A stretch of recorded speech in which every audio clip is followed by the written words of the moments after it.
10, 9, 8, 7, 6, 5, 4, 3, 2, 1, 0.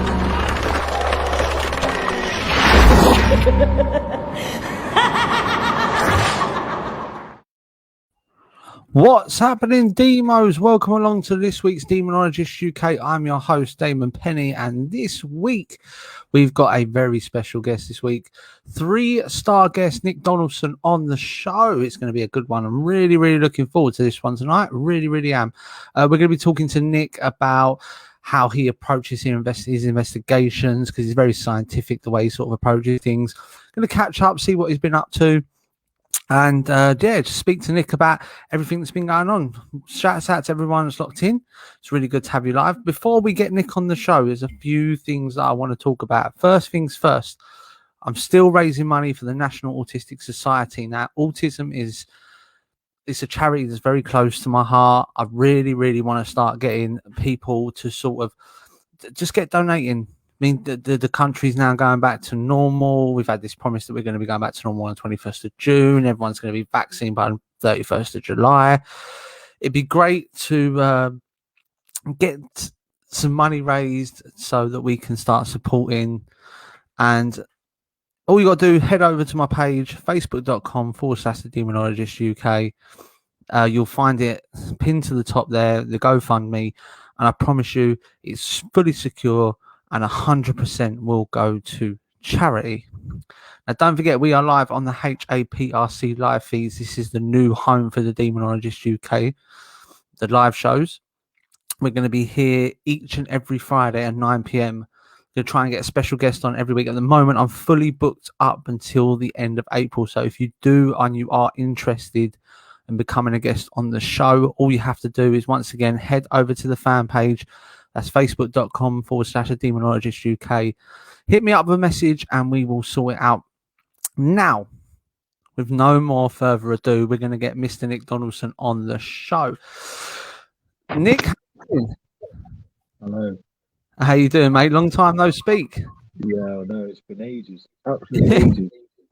I was talking to my brother the other day. He's saying that he was playing FIFA. It's a small world. Yeah, I know. So I was playing for like 2 weeks until I realised, hang on a minute. That's I know him. Yeah, it's mad. Yeah. You know, when he was saying that, I was like, wow, it is a really, really small world. It's crazy. Absolutely crazy. Yeah. I say it was unexpected to bump into your brother, especially playing FIFA when you got like thousands and thousands of other people. Yeah. And then end up playing, with your brother. I'm like, oh, Jesus, can't get away from it. How you been though? How's lockdown holding up for you? Yeah, not too bad. I say I'm still working through it. Yeah, same. So it's kids being off school and stuff, homeschooling. That's a bit like demonology, to be fair. You have to say a prayer before you start doing homeschooling, just to make sure it goes okay. I know that feeling. The kids at my house, they just sort of like scream out, they sort of go, right, I'm in a lesson, and everyone has to be quiet. So yeah, but it just makes you appreciate the teachers more, the job they have to do and what they do, kind of thing.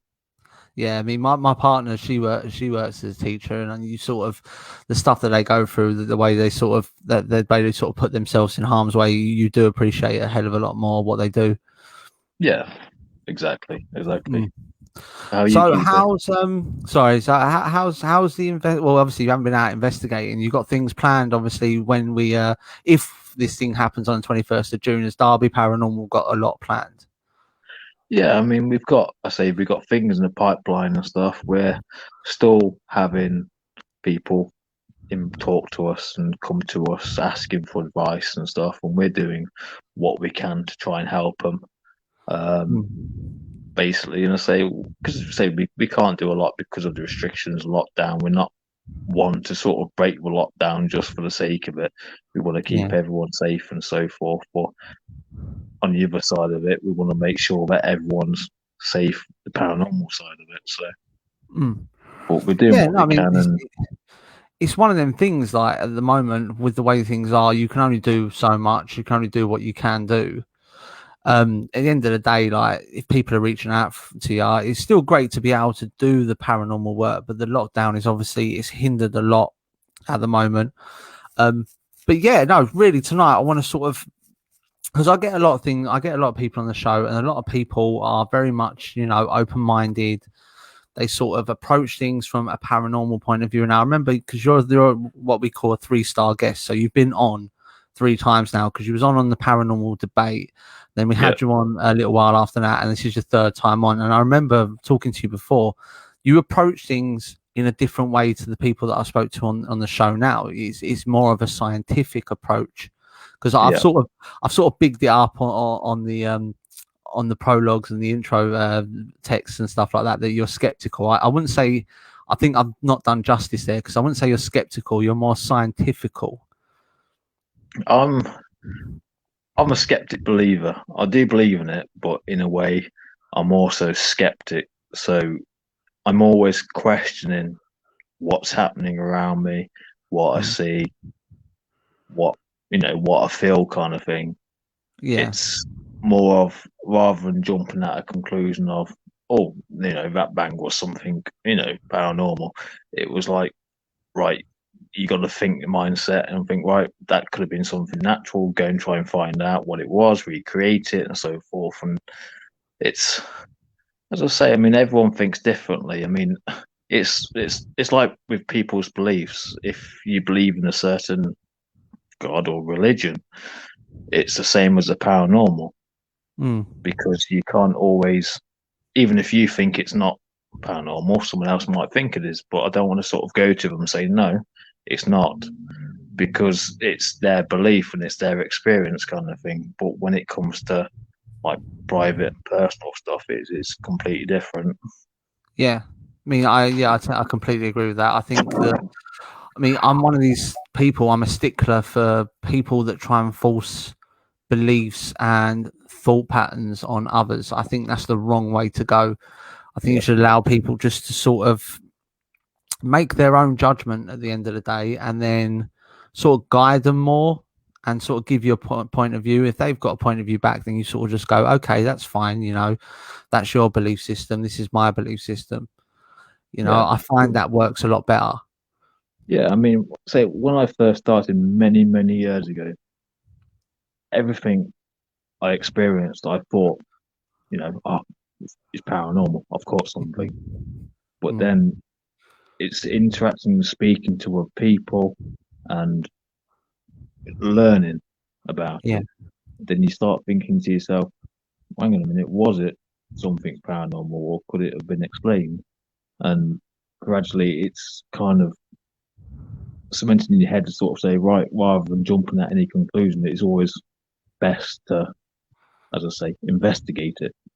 And it works wondrously. Like with private investigations we do, there's so many people post on Facebook. I've seen someone's put a photograph on Facebook saying, oh, or a video, I've heard something, or what do you see?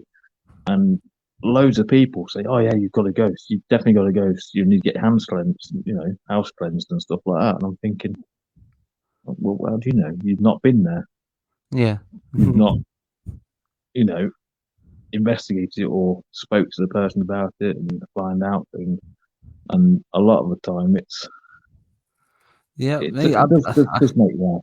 Yeah, I mean, I agree. There's a lot of times where I see people posting up on Facebook these pictures and what they class as evidence. Now, I'm one of these people, and it causes a lot of controversy. I'm not an orb believer. I don't believe in orbs.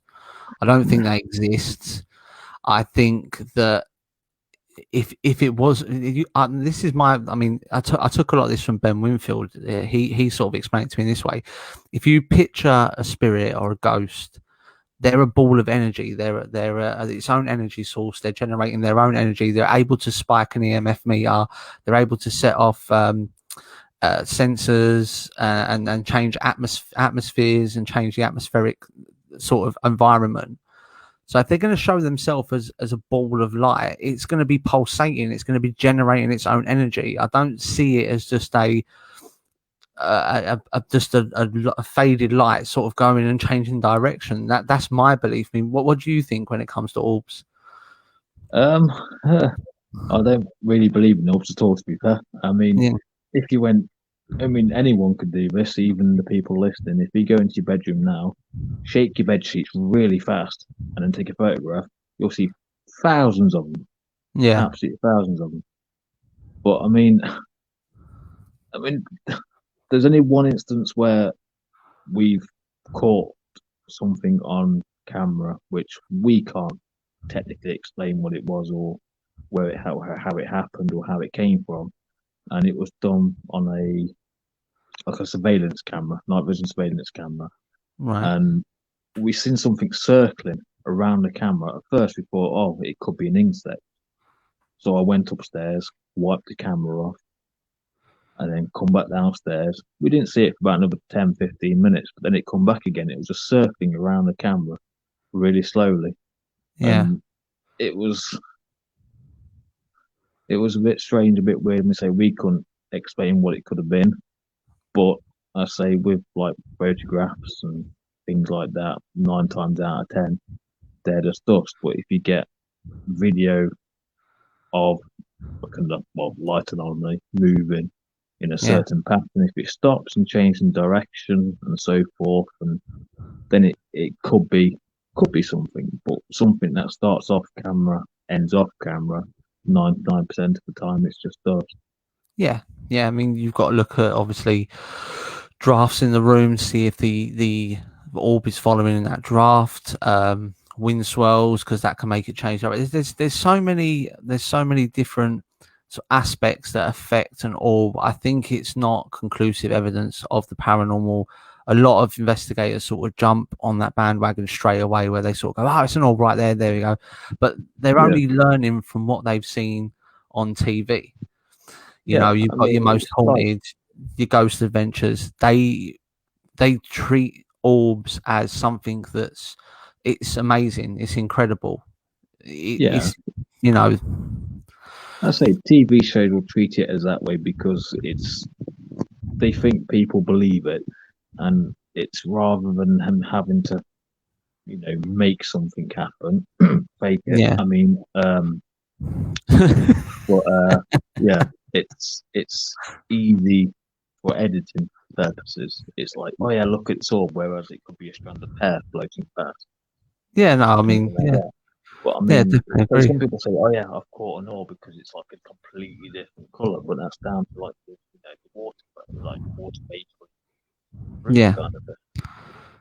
yeah. No, I mean, I agree on that. I agree on that. Right. So I'm just going to do a quick roll call of everybody that's live now. I like to do my. I normally do about 10 minutes, 15-minute roll call. See everybody's live. So, shouts out to Jane, out to Darren.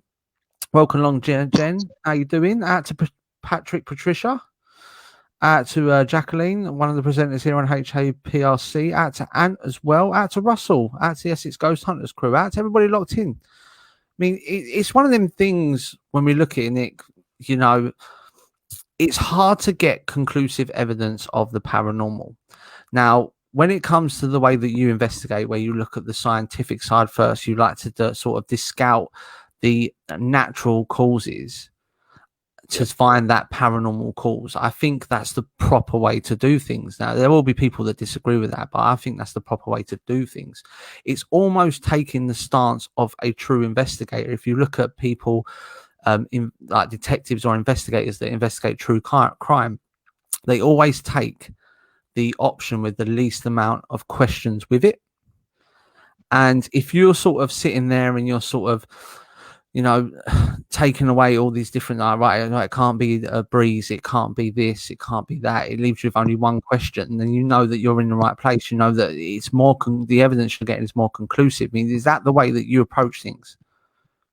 I mean, 9 times out of 10, I say we never find the true answer what could have caused it.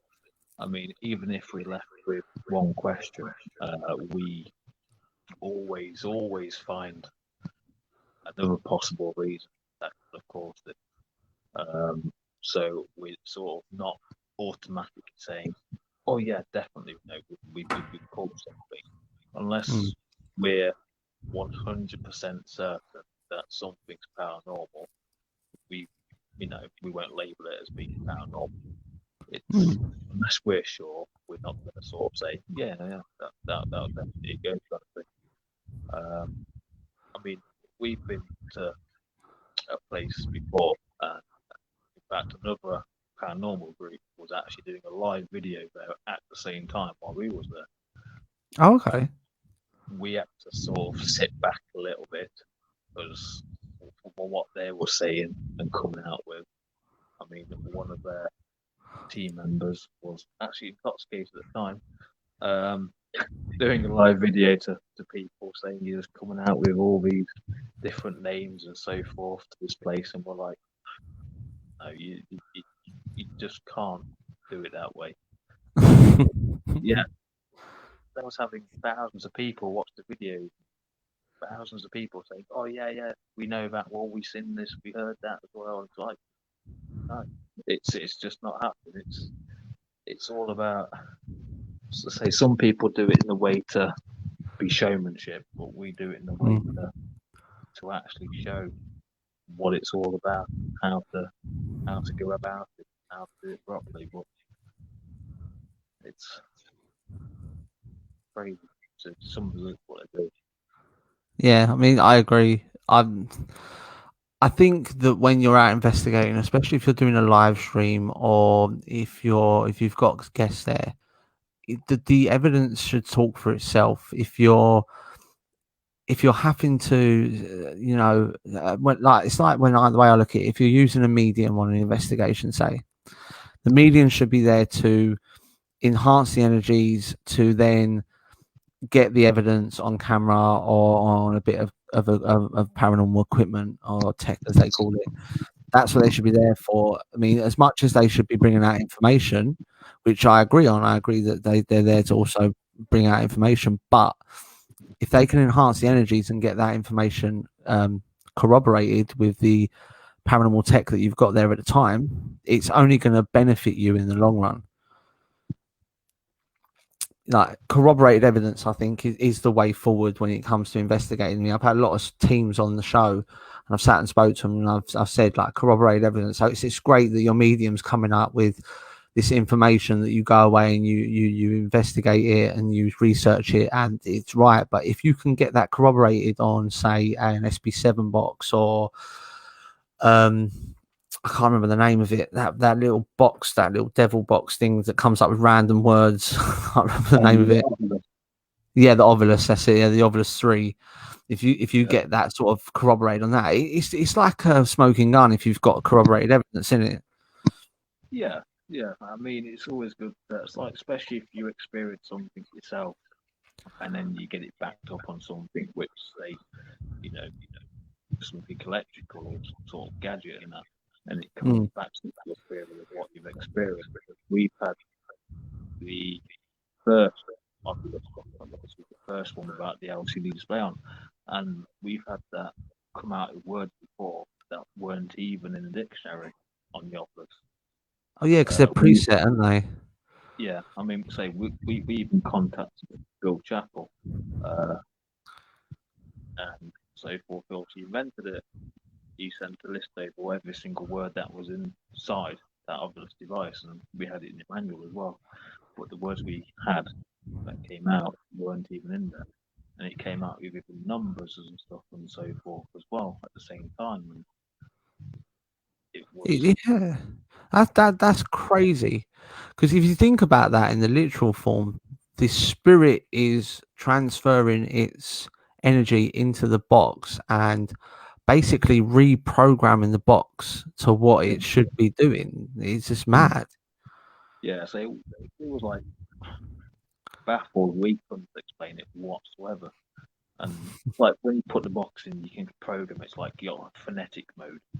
So it comes down to letters and stuff, but it was coming out with numbers. Yeah. So forth, and we was asking, direct questions related to an answer. Like, I say, what we need a number. Yeah. We weren't suspecting one, and then it came out with it. But then when we listened to the voice recording afterwards, it came out with a number on the Ovilus. But then seconds later, we heard a voice come through on our voice recorder saying exactly the same number. Wow. Yeah, that's what I mean. Corroborated evidence, man. It's brilliant. Is that Is that all up on the website? Did you get that on camera? It's not on the website. No, that was from a private one, and Oh, we right, won't okay. do any private investigations for our channel and so forth, or Yeah, kind of thing. But it's one of these ones where 9 times out of 10 you'll get a genuine response. yeah, Sometimes, the other times it's basically you overthinking. It's just working out that line of whether you can use it as evidence or whether you can corroborate it with something else. yeah. No, I mean, that's a mind blower, because to think of actually, a spirit actually reprogramming something, and then you actually get that number again on your digital recorder. It's that's mind blowing. It's absolutely mind blowing. Like that's a really cool bit of evidence, and I've never actually heard of anything like that happening, to completely turn around what something's designed for. A spirit to do that, it's definitely something that makes you sort of go, wow, Yeah, I say we've never ever had it happen since that moment, and even to this day, we're like, what could have caused it? I mean, we're still looking into it now. I mean, it was like 3 or 4 years ago, and we're still trying to find out a reasonable explanation for what could have caused it. I mean, could it have been a taxi radio interfering? Different, like, could every taxi radio use different frequencies? So we're trying out different frequencies and different radio stations, stuff like that, to try and manipulate that one device. But as of yet, we don't know. Absolutely don't know. Well, I'm going to bring you on to another part of the show now that I've introduced when I have teams on or investigators on, and it's something called What's in Your Box. Now, this is, yeah, trust me, I don't know why I come up with these names. I don't know how, but it's called What's in Your Box. So basically, what I want you to do is I want you to tell me the 3 bits of paranormal tech you will take onto investigation with you and why. And I wanted to know the 3 that you will not take on the paranormal investigation with you and the reasons why for that. So let's start with the 3 that you will take. Right. Got me in the spot there. So the 3 that I would take, first of all, video camera. Mm-hmm. Quite important. It documents what you're seeing, and also show you I would take a first aid kit. Yeah, that makes sense. Yeah, just in case of any slips, trips, or falls. What's wrong? And I'd also take a walkie-talkie as well. Oh, okay. Yeah, obviously you want to stay in contact with everybody, don't you? Really? Yeah. So I'll say, if some people go off on their own, and you always want to stay in contact with people. I mean, I reckon 99% of the people that you probably would have asked that question to would have said a K2 meter, voice recorder, and something else. I was. Yeah, I mean, that's why I wanted to. So this is the first time I sort of introduced it onto the show, and that's why I wanted to get your point of view first, because I know that you would break that sort of template to what people were saying. So, what's the 3 that you wouldn't take? And the reasons why you wouldn't take them? The 3 that I wouldn't take an SP7 or an SPB11. Yeah. Only on the basis of you can kind of overthink and believe you're getting responses come through. Yeah. Because if you ask a question, subconsciously you're gonna think, right, I want this answer to come out of it, and you're gonna listen for it. So on that basis, I wouldn't take it out. Second of all, this is quite a tough one, to be fair, because there's a few. Yeah. Yeah. I think app based technology would definitely be something you wouldn't take. Yeah, I wouldn't take any apps. I mean, obviously, if you've got a mobile phone in your pocket, because everyone's going to have a phone in their pocket, so you're always going to be tempted to use it. Yeah. So I can't really say you wouldn't use phone app, because if you've got a phone in your pocket and you've got an app on it, you're gonna think, oh yeah, we'll just pull this out because nothing's happening. But I wouldn't use like these shadow detectors that people are making and buying these digital ones. I mean, that I wouldn't bother with them at all. No. That was like £70 to buy, to be fair. But yeah, I wouldn't take any of them. No. And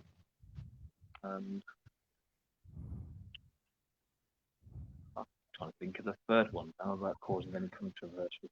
Mate, we love a bit of controversy on the show. If you want to be controversial, you hit it up as much as you can. Right, well, it wouldn't necessarily be in a box. Yeah. Well, I wouldn't take. What's that? Sorry. I wouldn't take a medium with us. Oh, okay. Okay. That's quite a strange one, because most people sort of rely on mediums in investigations. Yeah, but because it's too hard to try and distinguish what mediums say and what's actually occurring, what they're picking up on, and it's too hard to relate to what they're experiencing with equipment that you've got, kind of thing. I'm not saying I don't believe in mediums. Yeah. I'm just saying it.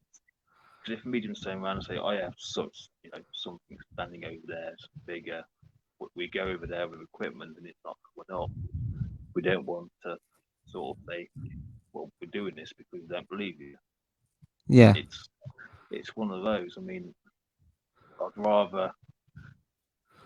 It's like with any private investigation. Like if you go to someone's house that's experiencing things, they're not mediums. So why would we need to bring a medium in to experience what they're feeling or what's happening to them? Yeah, I mean, yeah. Going normally and, act as, one of them kind of thing. But Yeah. I'd say I wouldn't take a medium. No, I mean, I agree. It's good to have that natural experience, of experiencing what the people are experiencing there. I mean, I think the arguments for that is the fact of, people bringing mediums along to gain information about the place where they're at, and it helps to build energies. But the arguments against that is the fact of the auto-suggestion and hysteria, the fact of, if a medium turns around and says there's someone standing by you, automatically everyone's going to think that what that's happening. It's going to cause a mass bit of hysteria as well. So, yeah. I mean, it'd be great to hear from the guys in the chat room. There's a fair few investigators in there tonight. I mean, what's your sort of, on what? There's no mediums in there. I think there is. Oh. Don't worry. It's all good. I mean, I'd like to see like the guys that are listening, what they sort of think on Nick's picks there. Oh, that's a poet, and I don't know it. Nick's picks. Oh, there we go. Yeah. I mean, it's one of them things. I think when it comes to paranormal tech, it's almost down to how you approach things as an investigator. Yeah. I mean, I've been reading about this technology, about these proton cameras. I don't know if you've heard about it. Like it's beyond any technology that I've come across. Not photon cameras, they're called photon, and it's all to do with picking up the individual photons in the atmosphere, because obviously the human body generates different photons to the environment, and it's all about who was using it. It was the old tech guy off of Ghost Adventures. Was his name Nick something? Nick Groff. Yeah, I think it's him. He was talking about it on a show, podcast that I listened to, called Beyond the Grave or something. I think it's called. And he was saying like this new technology, it's going to revolutionize the paranormal world, because it's basically a video camera, but it maps out the environment for you, like using this photon detection sort of thing. It's a next level crazy bit of tech. I'm not gonna lie. It's like well up there with it, and it's It is a bit, it's pretty crazy, but I think it's how you approach it as an investigator. I mean, if you are somebody who sort of wants to be on the level, you are going to approach it scientifically. You're going to do your ruling out. You're going to deduce from your what's happening. If you're going to approach it with the paranormal mind, that's the sort of thing you're going to go with first. I suppose it depends on the investigator themselves and how they feel comfortable. Yeah. You know what I mean? Yeah, let me say I've never heard of the photon camera. I mean, I'm sure there's a few different variants that could interfere with it. I mean, if you're using it, say, outdoors and so forth, I mean, the sun itself, that throws off photons anyway. So would that affect it in some form of way? But I mean, if a camera maps out, I mean, when you started mentioning it, I thought, well, technically haven't like the CSI guys kind of got them cameras where they map out crime scenes. Yeah.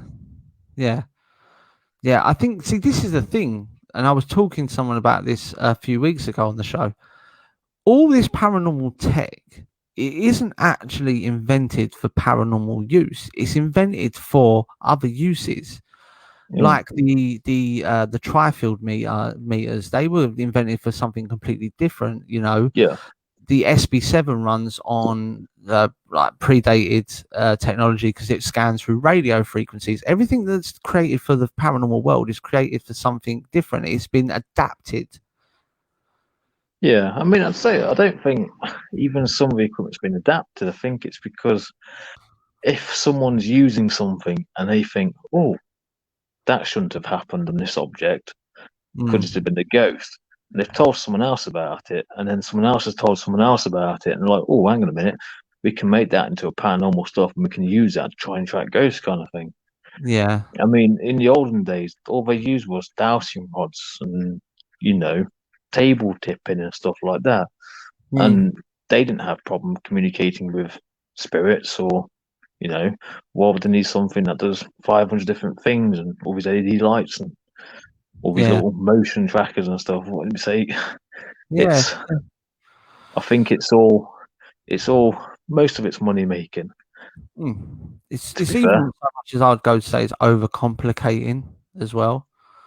Yeah, because I say if you're contacting someone from Victorian time and you come out with like a massive box that's got all like lights and crystals and there's all flashy things and stuff on it, I think, hang on a minute, in my days that's witchcraft. Why would I touch that?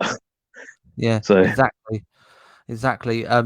Kathy's saying YouTube is great on investigation. If you can get a year or a decade related to a place or spirit, it can really liven things up. I mean, yeah, I get that. I mean, I'm not one for sort of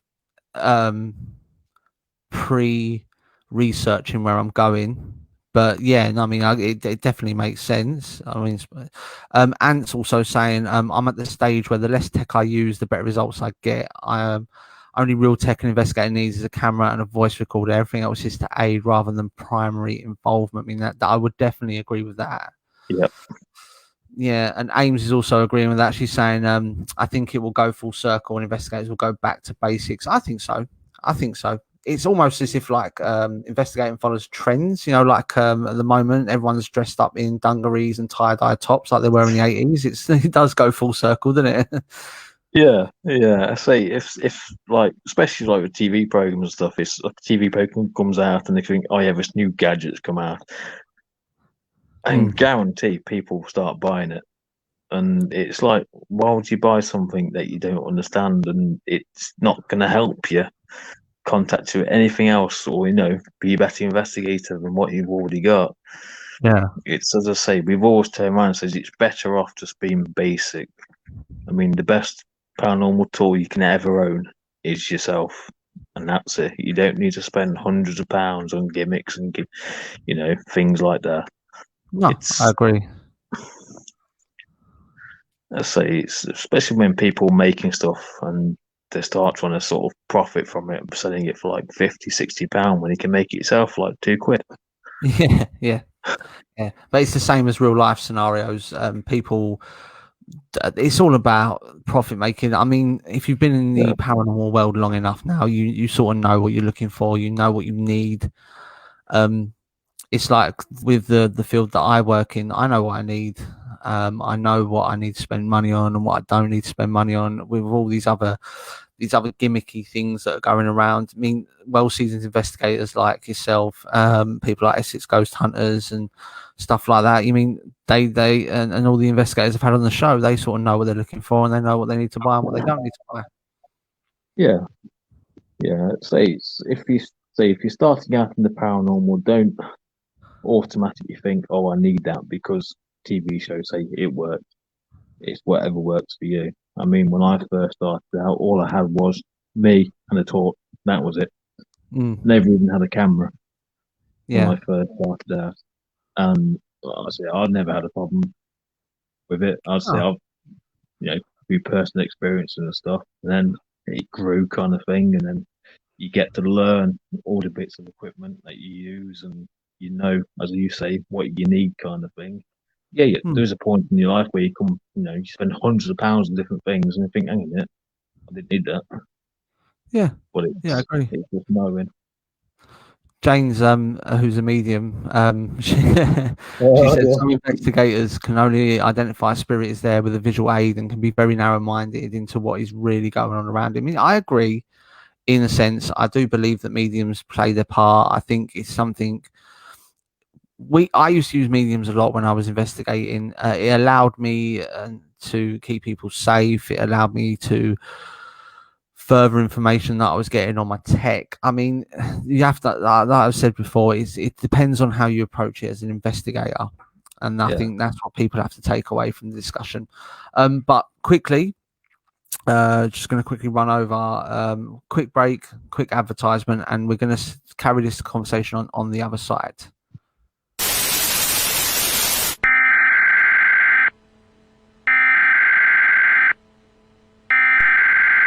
We interrupt our program to bring you this important message.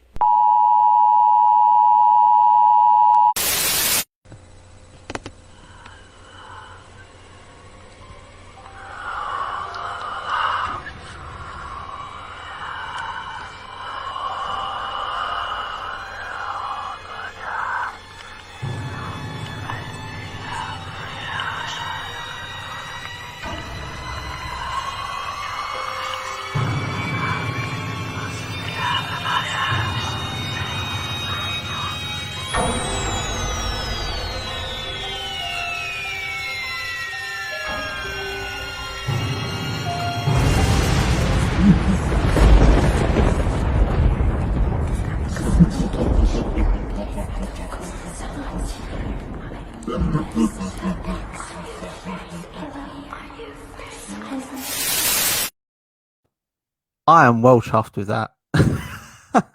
It's taken me 6 weeks to build that. You wouldn't believe the struggles I've had with that. If anybody wants to have their advertisements on the show, all we have to do is hit me up, make me a video, and I will insert into the adverts. But yeah, carrying on the conversation. I want to talk to you about some of the experiences that you've had when you've been out investigating, some of your favorite experiences, and also some experiences where you've sort of debunked it when others have actually sort of gone, it's paranormal. You've sort of gone, no, let's wait, let's have a look, and sort of talk about your thought process and how you've done it. Yeah. I said the first one, the first question, was the one that, I say, the best paranormal experience we've had. I mean, it wasn't when I was part of Derby Paranormal Investigators. It was one where I was freelancing, so to speak. And it was a private residence, and a lady was stating that, she would wake up with bruises on her thighs and, around her legs and so forth when she was asleep. Yeah. And because obviously we couldn't be there while she slept, so we decided to say, okay, we arranged to put cameras on her permission because she slept downstairs on the sofa. So we said, right, we'll put cameras in the room. Would you mind if we, left them running while he was asleep? Yeah. And I was like, yeah, that's absolutely fine.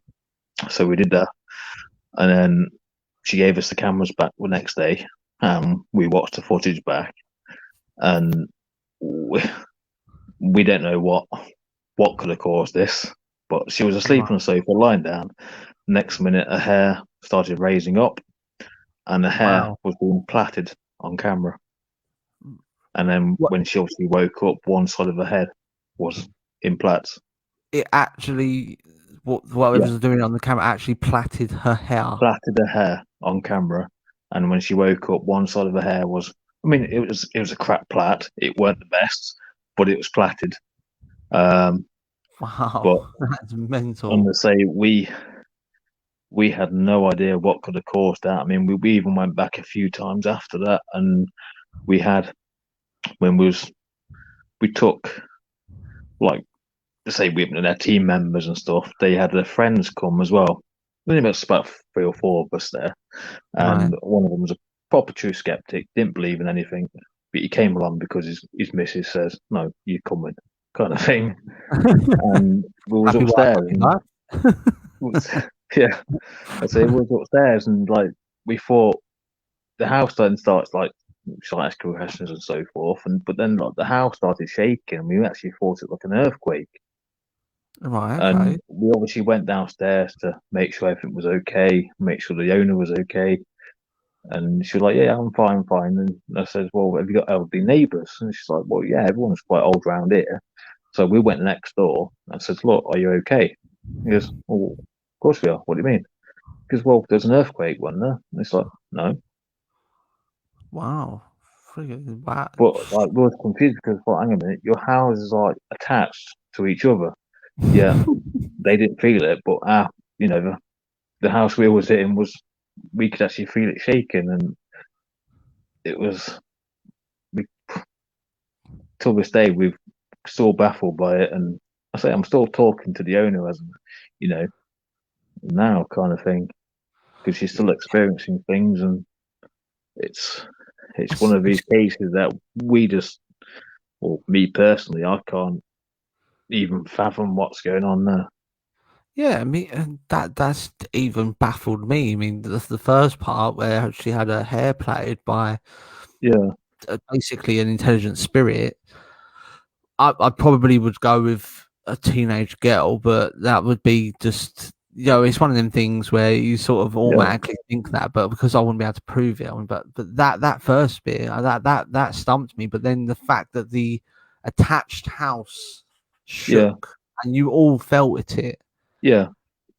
And yet the houses attached either side didn't shake. That's almost saying that it must have happened psychologically, almost in your mind. Like they must have penetrated your mind, almost. I suppose. Yeah, I mean, she even says she came back one day and she walked in her house, and the house was full of smoke. So she ran outside. She phoned the fire brigade. The fire brigade came out. They went into the house, and there was no sign of a fire. Well, that is some serious Enfield haunting shit. I'm telling you, mate. That is proper. So yeah, you need to YouTube that one, man. You need to get around there and YouTube that one because so we are. I am thinking of going back around there again. You need to do it. Yeah. I reckon if I do it again and I go back around there again, I reckon you should come with me. Oh yeah, I probably would. I mean, I probably would. I mean, it sounds.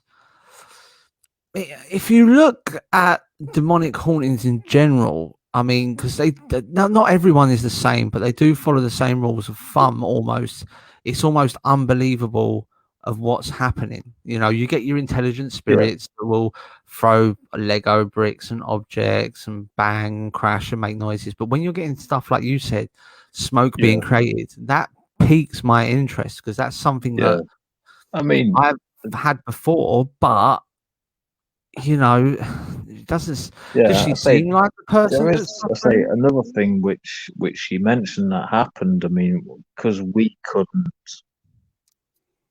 prove it via our own evidence, kind of thing. She says she was on a computer talking to a friend, via, I think it was Yahoo Messenger, Yeah. and she was typing away. She went off went to the toilet. She come back again, and according to her computer, she typed a load of profanities to her friend.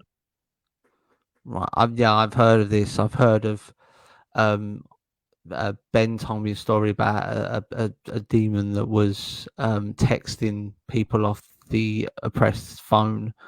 That's it. It makes you think though, because if these spirits are so old school, especially if they're demonic, they've been around for years. Like, how the hell do they know how to use Yahoo Messenger? I have no idea. It's whether or not they've adapted with times. I don't know. It does make you wonder, like what we thought, because could she have done it because she weren't sleeping? Could she have done it like subconsciously? Could she have done it when she was half asleep and not realise she'd done it, kind of thing? Or maybe she might have been having episodes like blackout episodes where she was completely not knowing what she's doing. Yeah. I mean, that's one of the reasons why we put the camera on her, just in case she was plaiting her own hair but not realizing it. But then when we found out she actually, in fact, was asleep at the time, it was okay. Nah, that's different.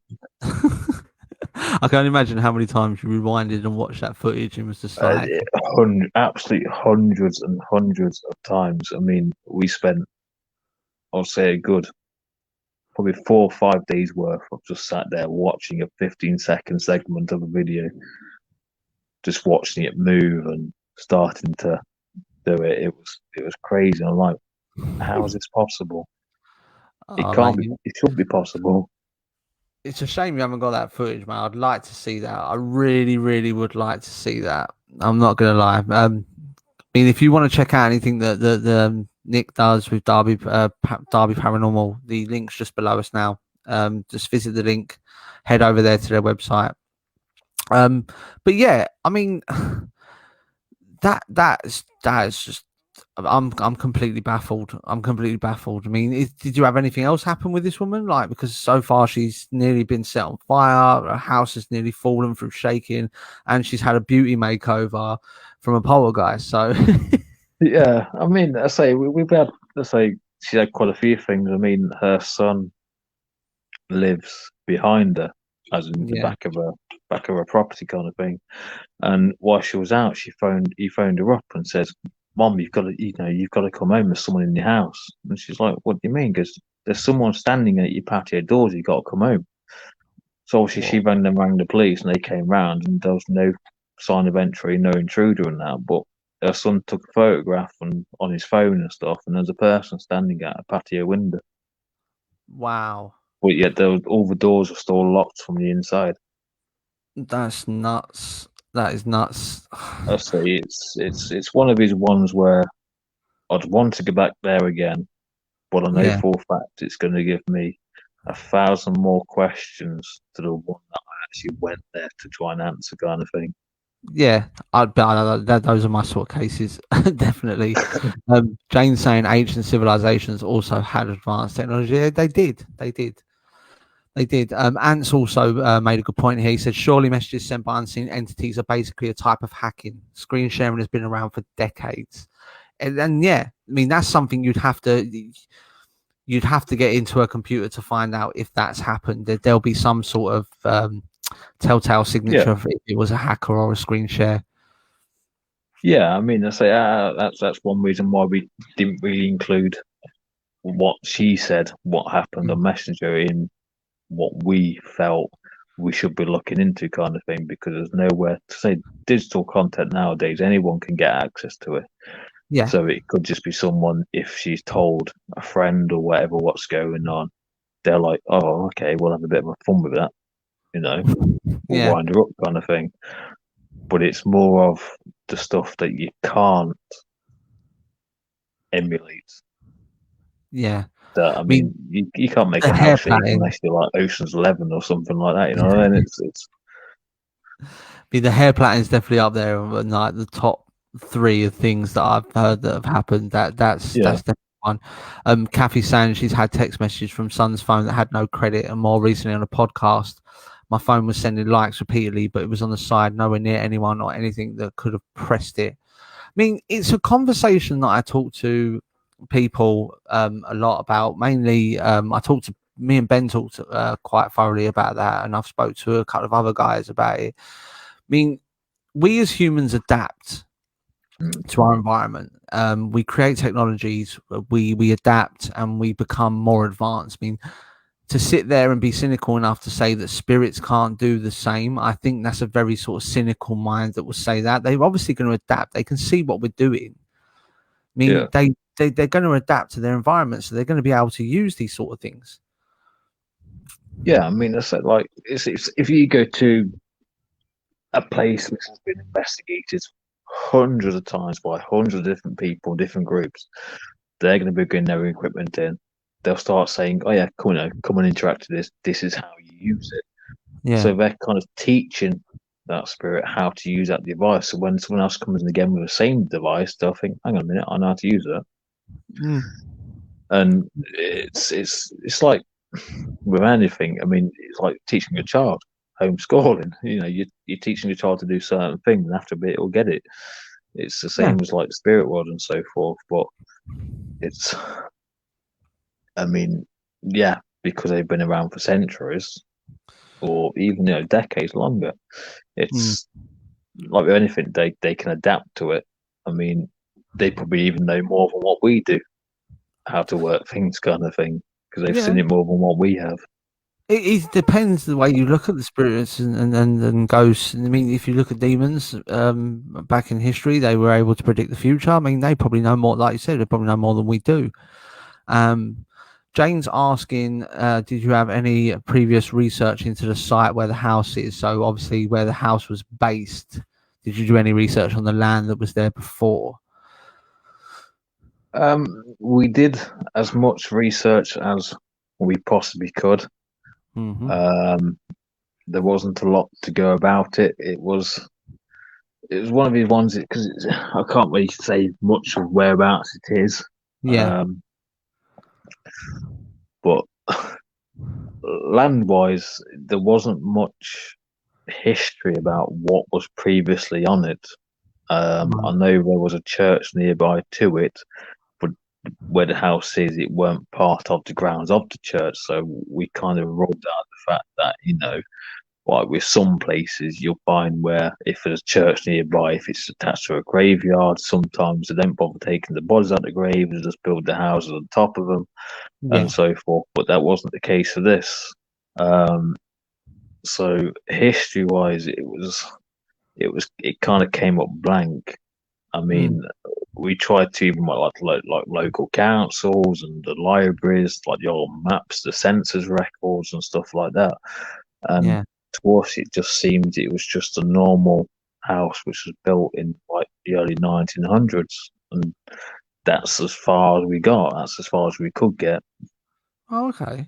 I mean, it makes sense. Ames is asking, was it on a ley line? Was she actually written let line? But I think she's talking about a ley line. So was it on a ghost highway? No, it wasn't in that kind of line.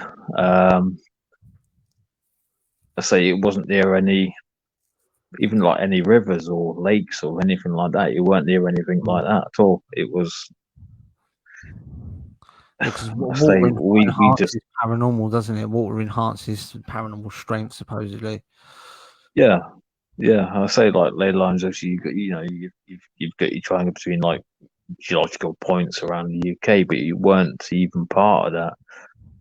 I mean, we don't know why or what could have caused it or how it happened. I mean, even the lady says, she goes, it didn't start when she was like moved into the house, kind of thing. It only started after she moved into the house. Mad. And it wasn't like she did something out of the ordinary to cause it, kind of thing. It just started to happen.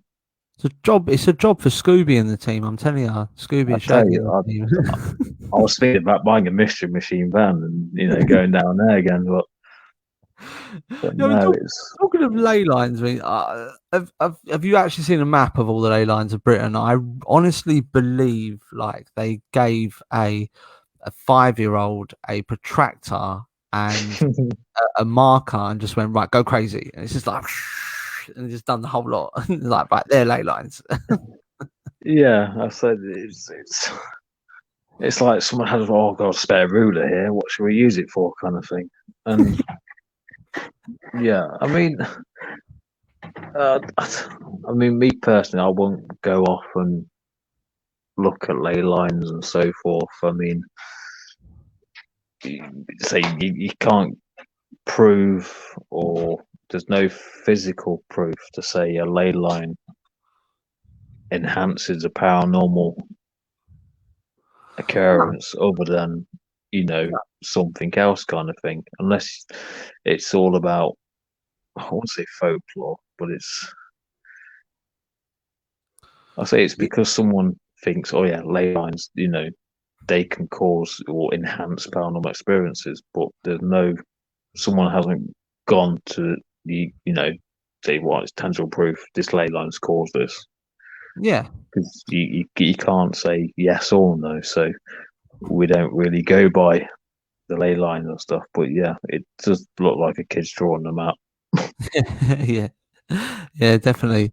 I mean, I've got a guy coming on the show in a few weeks' time called Dr. Cal Cooper, who I'm going to speak to about ley lines and how geology sort of affects the paranormal. He does a lot of studying at Nottingham University regarding that sort of thing, and we're going to be talking to him about that. But yeah, I mean, Nick, that story is definitely in the top 3 of stories that I've heard on my show so far, and I've been doing it since August. So, I mean, if you can find that footage and I mean, I'd like to see it, and then maybe if we can share it out on the Demonologist page, if you can get obviously an okay from the owner, but if we can do that, that'd be great. Yeah, I mean, if you want me to, I mean, I can ask the lady, the owner of the house.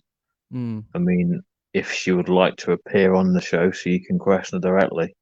Yeah, no, Joe, that'd be really, really cool if I can speak to her, because I've never heard of things like that happening. It'd be great to sort of get a first-hand preview of it and what exactly has happened. Because I mean, that if I can see that sort of evidence and I can see that's going to definitely go. Because at the end of the year, at the end of every year with the show, I'm going to do something called the Everest Show, which is their little rewards for people that have been on the show. And I think that you have just won the nomination for best paranormal story so far, because I actually got goosebumps when you said about that. It's crazy, absolutely crazy. But yeah, right, we've got to the part of the show now. We're coming towards the end of the show.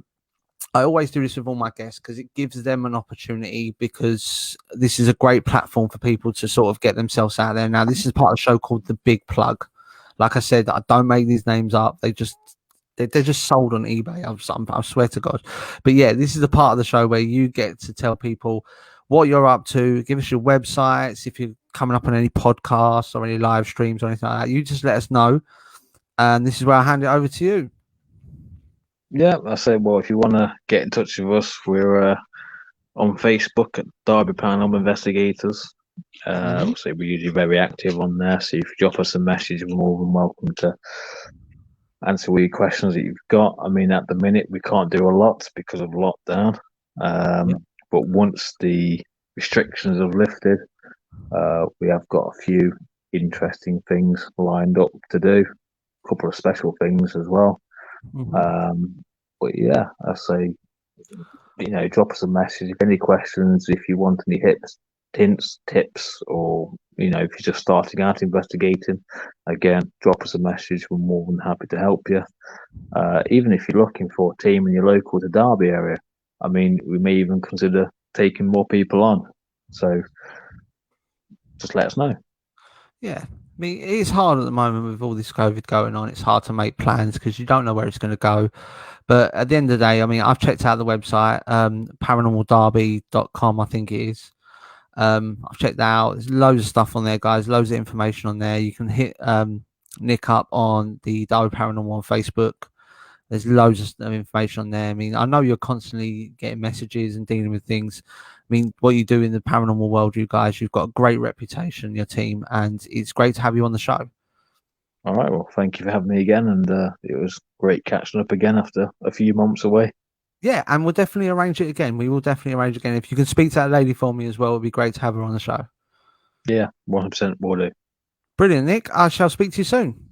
All right, take care, mate. Take care, mate. See you later. See you later. So yeah, that was Nick Donaldson. Some great stories there. I mean, the one about the hair plane, it gave me goosebumps. But yeah, guys, this has been the Demonologist UK. Don't forget, we are still collecting for the National Autistic Society. So if you do want to donate, I mean, last week's show got over 800 views.